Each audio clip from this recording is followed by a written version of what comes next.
There are photographs that can stop time, and there are those that show its relentless passing. But only one photographer managed to do something no one had done before. He captured time itself in the faces of four sisters for 40 years. Today, this story brings tears to everyone who sees their last photograph. It all began in the distant year of 1975. A talented photographer, Nicholas Nixon, visited the parents of his wife, Beebe, in Massachusetts. The day was unusually warm. In the garden, four young sisters, Heather, Mimi, Beebe, and Lori, were having an animated conversation, their laughter filling the air. At some point, Nicholas noticed how the sunlight beautifully played on their faces, how natural their poses were, and how sincere their smiles looked. "Can I take your picture?" he asked, not even realizing that these simple words would start one of the most powerful and emotional projects in the history of photography.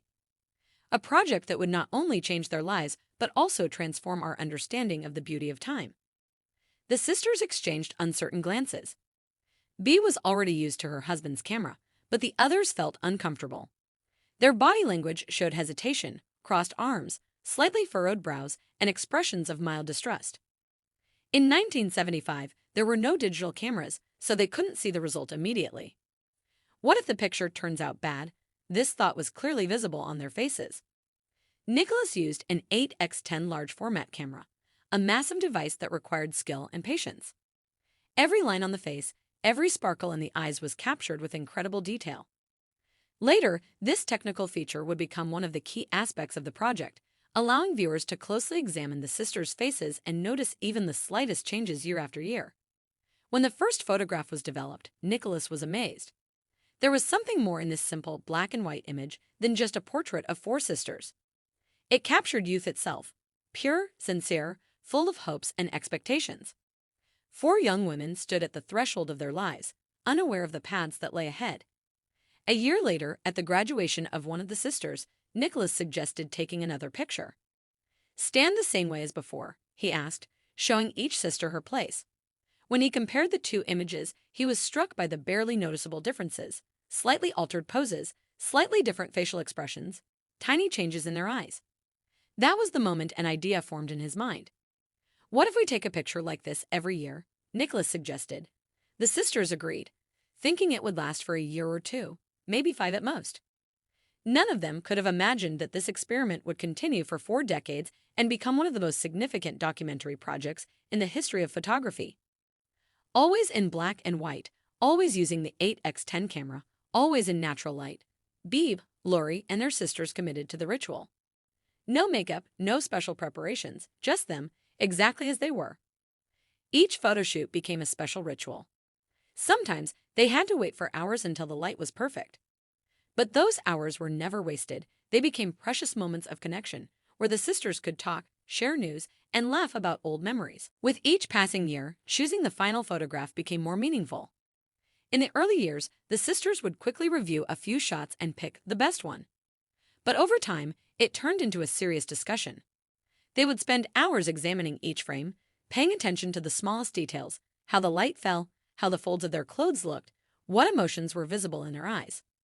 Over those 40 years, many things happened in their lives. There were weddings and divorces, births of children and losses of loved ones, illnesses and recoveries. But what was truly remarkable, never, not even once, did they miss their annual photo shoot. Even when one of them was seriously ill, she found the strength to stand beside her sisters in front of the camera. One of the most fascinating aspects of the project was observing how their appearance changed. From the trendy outfits of the 70s, they gradually shifted to more classic, restrained styles. Their hairstyles evolved with the times, from youthful experiments with length and styling to the arrival of the first gray hairs, which none of them tried to hide. Those silver strands became like a crown, a symbol of the years they had lived and the wisdom they had gained. But the most profound changes happened in their expressions and body language. In the early photographs, each sister seemed to exist in her own space. Even while standing together, they appeared as separate islands, each lost in her own world. Perhaps it was a reflection of youthful independence, the desire to build their own lives. However, with each passing year, something subtle shifted. Their bodies leaned toward each other, their hands naturally rested on their sisters' shoulders, and their gazes became softer, more trusting. Time, instead of pulling them apart, brought them even closer. This transformation was especially noticeable in Mimi, the second from the left. In the first photos, she seemed wrapped in the armor of her own guardedness. Her gaze was intense, her lips firmly pressed together, and her posture radiated tension. Even when she placed her arm around a sister's shoulder, there was a restraint in her gesture, as if she was protecting a part of herself from the camera, from the world, maybe even from the people closest to her. But time does incredible things. With each new photograph, Mimi's face seemed to soften. Wrinkles appeared not just from age, but from the smiles that grew more frequent. By the final year of the project, she was almost unrecognizable. Her eyes radiated such warmth and wisdom that it was impossible not to be moved to tears. As the years went by, the project gained worldwide recognition. The photographs were exhibited in the most prestigious galleries, from the Museum of Modern Art in New York to the Louvre in Paris. But for the sisters themselves, it was never about art for art's sake. It was their personal story, one they shared with the world without ever intending to. The uniqueness of the project also lies in how it portrayed the process of aging in women. In a world obsessed with eternal youth, where women over 40 often become invisible to society and are made to feel ashamed of their age, the Brown sisters showed another way. They'd proved that age is not something to hide, but something to embrace and be proud of. Over the years, photography technology has advanced significantly. Digital cameras, Photoshop, and filters that can erase any signs of aging have all emerged. But Nicholas remained loyal to his old 8x10 camera and black and white film because it was never about the technology, it was about the truth of the moment, about honesty with himself and with the viewers. Interestingly, throughout the entire project, the sisters never shared details of their personal lives publicly. We do not know their love stories, their career successes and failures, or their personal tragedies and triumphs. But all of it can be read in their eyes, in the way their postures changed, in how they held onto one another. This became especially evident during the difficult moments of their lives. Although the sisters never revealed specifics, an attentive viewer can notice the years when one of them was going through a particularly hard time. In those moments, the others seemed to surround her with their support. It was visible in the way they stood, how they held hands, how they looked at each other. In the project's 40th year, the decision was made to bring it to an end. The final photograph. Oh, that last photograph. In it, the sisters are no longer young. Their faces are marked with wrinkles, their hair has turned gray. But there is something so profoundly moving in this image that it brings tears to the eyes of everyone who sees it. In the final picture, the sisters press close to each other with a special tenderness that only a lifetime together can create. Their eyes shine with wisdom and peace, and Mimi smile. The same Mimi who once looked at the camera with such sternness now smiles with warmth and openness that breaks the heart. Why does this last image bring tears? Not because it signifies an ending, but because it shows that true beauty lies in embracing life as it is. In the wrinkles near the eyes that appeared from laughter. In the gray hair that became a crown of the years lived. In the hands that learned to hold onto loved ones even tighter. Every wrinkle on their faces is a trace of a life well lived.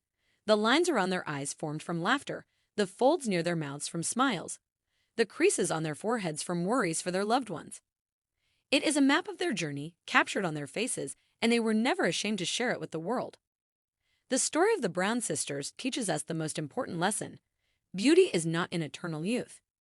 It is in the ability to embrace every stage of life with dignity and love, in seeing not a loss, but a gain in every wrinkle, in having the courage to show the world your real face, the face that time has touched with its beautiful marks. This project became more than just a family chronicle or an artistic work. It turned into a universal message about what it means to be human, about the value of family bonds, and about the beauty of life's natural progression. And when we look at that final photograph, our tears are not tears of sadness. They are tears of recognition, of seeing our own stories in theirs. They are tears of gratitude for reminding us that old age is not the end of the journey, but its beautiful, wise chapter. In a world where everyone tries to outsmart time, the Brown sisters showed us that the only way to defeat it is to accept it with dignity and grace.